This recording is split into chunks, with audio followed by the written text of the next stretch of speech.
Hey there, what's up everybody? Welcome back to my channel Decoding Health, where we help you take charge of your health and where we decode the doctor's orders. So, vaccines. What are they? What are they about? How do they work? What is this big fuss around them, and why are they so important to us? Especially in this time of COVID-19. Well, I'm about to embark on a 2-video series where I'll be speaking on this topic of vaccines. So on the first video, I will speak a bit about what they are, how they work, and then take you through the development process of a single vaccine. Then in the second video, I will dispel a few myths around vaccines.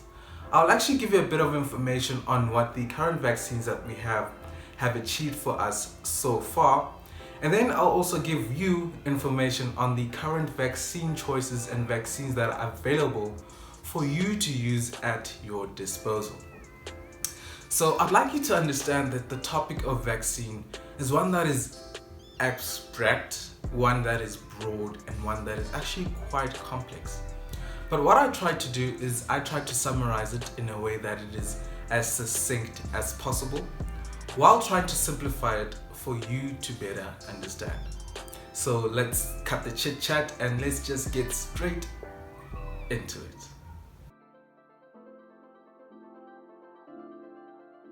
So before I can speak about vaccines, I actually want to first introduce the concept of immunity. So as you may know, our bodies have an immune system, which its primary role is to protect us from any foreign threats or any foreign organism. And as part of the immune system, we have immune cells.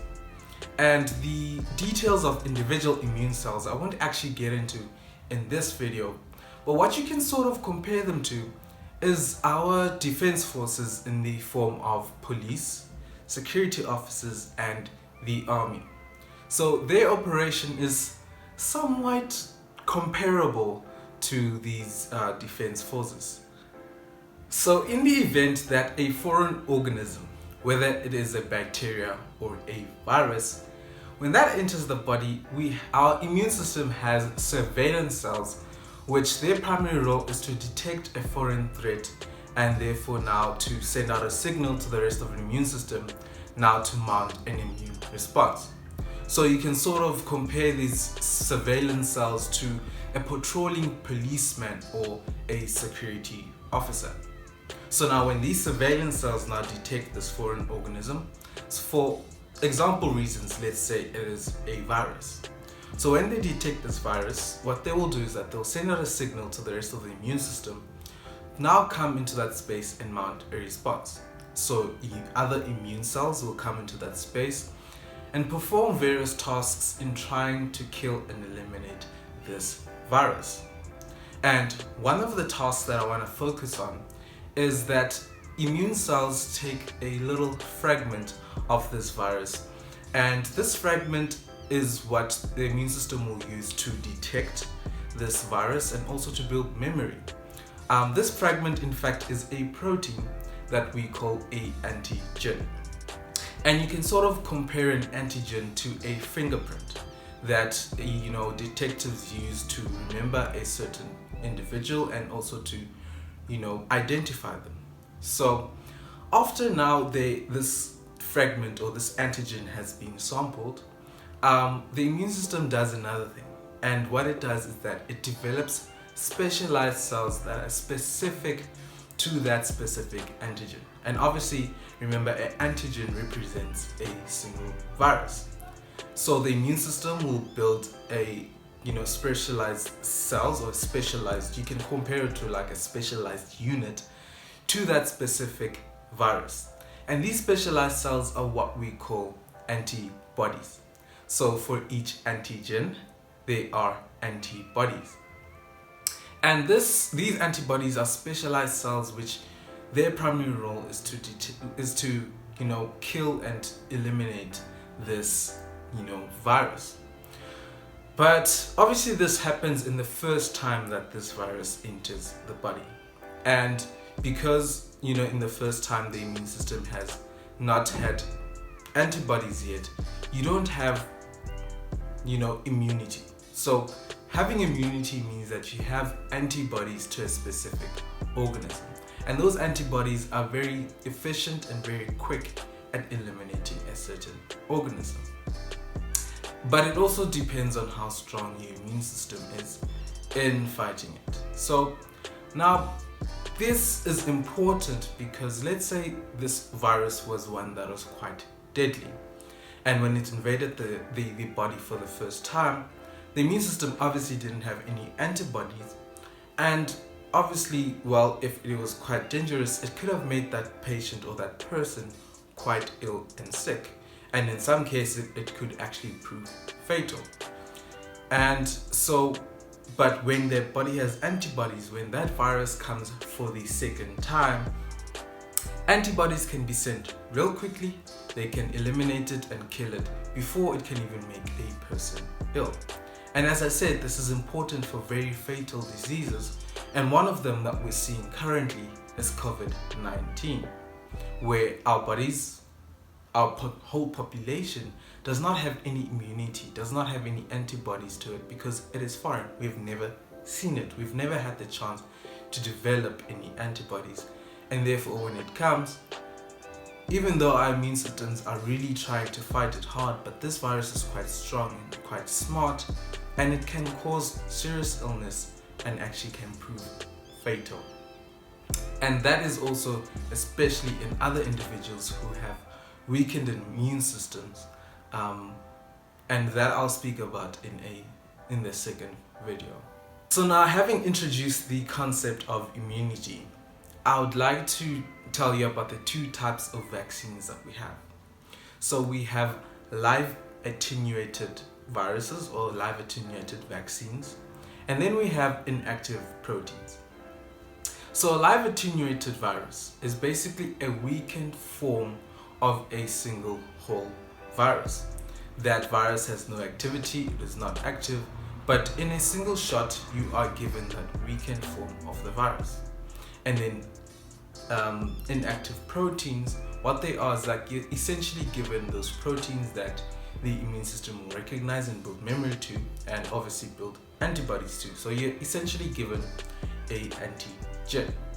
And obviously with the live attenuated virus, the same sequence will happen. Surveillance cells will come, take a fragment, develop antibodies to it, memory, and therefore when the real virus comes, when you're now exposed to it, you already have antibodies to it, and therefore it is quick, it'll come, eliminate that virus before it can even make you ill.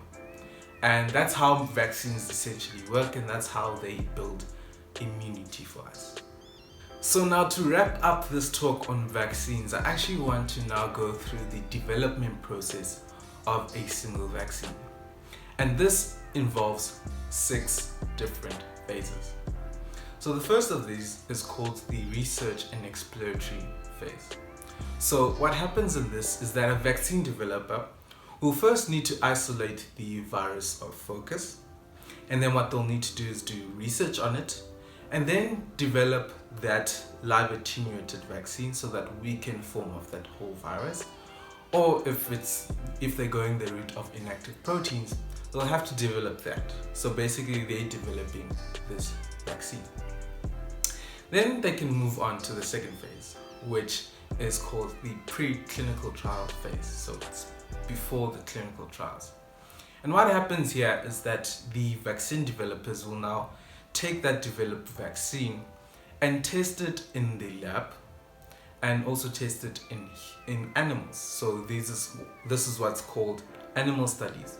And they're the one to test whether this vaccine actually builds immunity, and then also want to test if it is safe or if it doesn't cause any harm. And this is actually especially done when they're doing the animal studies. After that, a vaccine developer can move on to phase 3.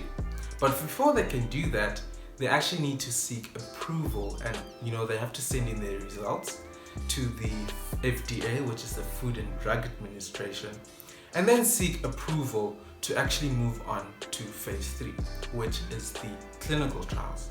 So the clinical trials involve human volunteers. And the clinical trials actually have 3 sub-stages. So the first of the clinical trials is where it involves a small group, less than 100 of human volunteers, where they are given this vaccine now.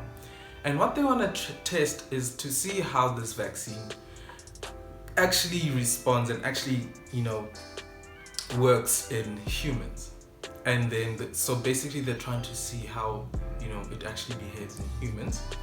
Then the stage 2 of our clinical trials is where they have a bigger group, which is more than 100 of human volunteers. They're given this vaccine as well. And what they want to test, they're still testing for safety, but also they want to test now the dose that they need to give with each vaccine shot. They need to make sure of the dosing schedule. And then they also need to see how long a certain vaccine actually gives humans immunity. Then after that, they move on to stage 3 of your clinical trials, where they now have more than 1,000 human volunteers. And here what they really want to do is to continue to monitor for safety of the vaccine and also for efficacy. So basically to see how efficient this vaccine is in giving humans immunity. So after these clinical trials, a vaccine developer then has to submit their results again to the FDA, or the Food and Drug Administration, and basically this is basically phase 4. Phase 4 is regulatory review and approval, which is basically submitting the results, getting approval from the FDA. After this, they can then move on to phase 5, which is manufacturing.